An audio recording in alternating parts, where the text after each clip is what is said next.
Let me show you the strongest argument for Medicare for all.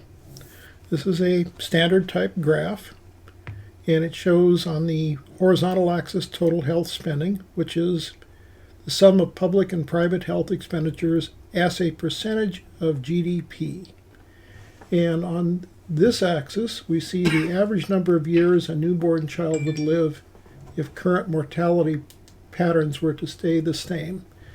And let's look at all these dots. This is the United States.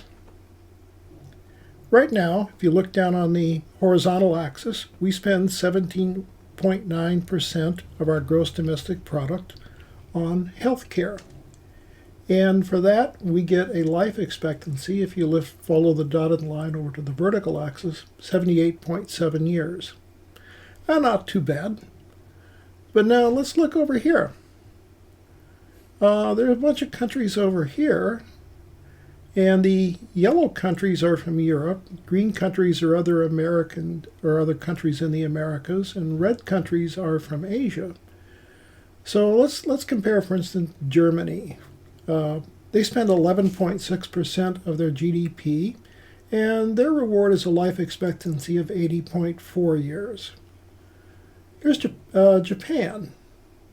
They spend 9.49% of their GDP on healthcare, and they get a life expectancy of 83.1 years.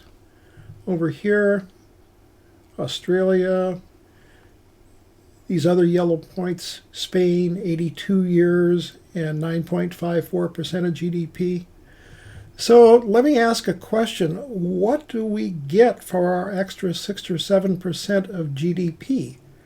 We get a bunch of very rich hospital administrators and life insurance company executives and a bunch of well-paid bureaucrats in life insurance companies which waste their time trying to keep us from getting health care.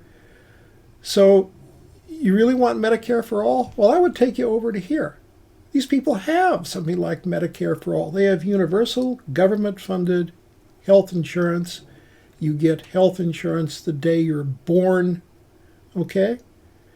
So we can't afford it?